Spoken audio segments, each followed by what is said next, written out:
So today we're gonna do the top 10 roller coasters of Virginia, or at least in my opinion. And so typically I'm just going to theme parks and going to random places and just exploring the world around me. But I figured, why not try this? So at number 10, out of all the different roller coasters in Virginia, I put Flight of Fear. Now I just talked to my friend and he was like, this is my number one. What are you talking about? For me, Flight of Fear is just a good roller coaster. It's indoors. It beat out a lot of other roller coasters. And so like, it's a good indoor roller coaster. It's a lot of fun. And then my biggest issue with it is that you feel really like cramped in there, especially since I'm 6'4". And like my friend was talking about how his foot, like trying to get that in there. But once you get on the ride, it was actually pretty great. And depending on where you sit, it's actually a pretty decently smooth ride. There's one moment when I walked off, I was just like, I don't know what's up from down. And I really enjoyed it. And it didn't hurt my back. So it was really great. So that's at number 10. Pretty solid, pretty awesome. At number 9 is the Grizzly. Grizzly's been retracked. It's still a great roller coaster, pretty fun. Before it was retracked, I would have just been like, I don't know about it. But it's just a classic wooden coaster, goes to the woods and everything else. So that's at number 9. Number 8 is Twisted Timbers. Twisted Timbers is a really fun ride. It's redone from, I believe it used to be the Hurler. And there's just, I was surprised. There's a lot of airtime and it just moves you around. It's kind of short. I want more, but it's still great because it packs a punch. The line queue is pretty well themed, especially compared to some of the stuff that they used to have. Yeah, a step up. It's one of those rides that I will ride every time I go there because it's just such a fun ride and pretty smooth. Okay, number 7, Verbolten. I'm not gonna like tell you the secret that happens within it, because for some of you guys that might not have written it, but I like it. It's indoor and it's outdoor. How awesome is that? And actually, it's a decent replacement for Big Bad Wolf because I was so sad. I was like, no, don't take away Big Bad Wolf. It's a legend, you know? But if there's a replacement, there's been worse replacements of other rides. This is actually a pretty good one. It is getting a little rough, I feel like, as time goes on.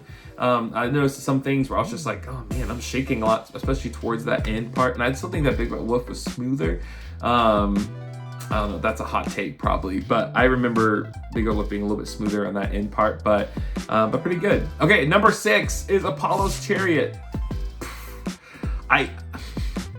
It used to be like my number 1, but it's kind of gone down because as I've ridden other rides, I'm like, it's kind of a little shaky now and just interesting. But the reason why Apollo's Chariot gets higher up there is because the night rides. Night rides on Apollo's Chariot is just great. You have moments where you know it's really hot during the day, but you're hot in the when you're at the top of the hill, but you go down right next to the water and it gets a little cold, and then hot and cold, and then it's a lot of fun. Also, if you look back on the helix or that turning part when it turns back around, you can actually get some like weird, stomach feely weirdness if you look back at the track. I used to love looking back on the track the whole time because the restraints keep you in a way that you can move around a little bit, which is awesome. So Apollo's Chariot's definitely a solid 6. Now, number 5, man, I feel like the heat is on where you guys are like, what? No, that's not it.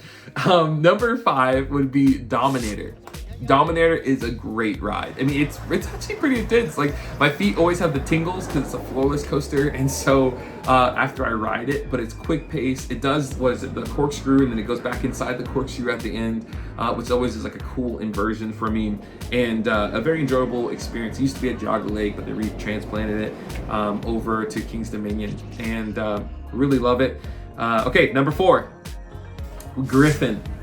I almost want to put Griffon towards the number 1. I don't know why, but I feel like it's just a thick coaster, and it's a good coaster. It's always been considerably really smooth. It's different elements in it. I don't know. It's just a good one. I just had a night ride on it with my friend a couple days ago, and we had such a good time. Like, it's a good, short, but big ride. I don't know how to describe it other than that. Yeah, just really good ride. All right, number 3 on my list of all of Virginia coasters, Intimidator 305, aka Project 305. But Intimidator 305, I love it. It's intense for most people, too much. I always gray out a little bit when it comes to that, when you go down the first drop and you turn. But it's just really cool. The fact that it like whips you over to one side, whips you back over. Like, it feels like my friend told me, he was like, it feels like I was just in a fighter jet. And I was like, yeah, I feel like that's would be somewhat maybe close to it. And it's just a really good ride. It's fast, it's tall. I honestly wish that Busch Gardens had something over 300 feet, because that would have been incredible. Which I think they were supposed to get something, but then COVID happened and blah, blah, blah, blah. Okay, number 2, things are getting hot. Number 2 is Pantheon. And Pantheon could have a number 1 spot. It really could, if the theming just existed.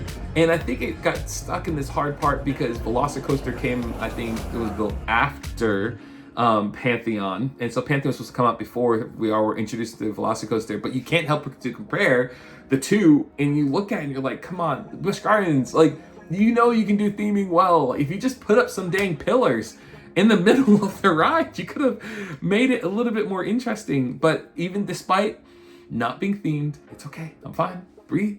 Despite it not being themed, I still think that it's a really great roller coaster. I have a lot of good memories on it. One recently it was so much fun, and so I think it's a good roller coaster for what it is. But so that's my number 2, and number 1, the top is Alpengeist. Yeah, hot take for some.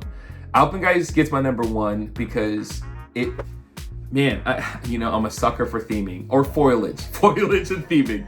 Those are like my 2 things, and intensity, but also smoothness. And so it gets knocked down a little bit by smoothness. But Alpengeist is great because it's so big, it's so tall. It was built in 1997, and it's still packing a punch to this day. There's never really a long line for it because I think maybe it's a people eater, or at least when I go. And the night rides on Alpengeist are some of the best. Especially on the front row, the wind is going through your hair. The inversions, I feel like they're just really smooth, and it's intense. Smooth, intense, with good theming and foliage. Because you drop down into the ravine, and you come back out of it, and in, and like, it's just a great roller coaster. So those are my top 10. My top 10 Virginia, who knows? Maybe I'll do my like top 10 worst of Virginia.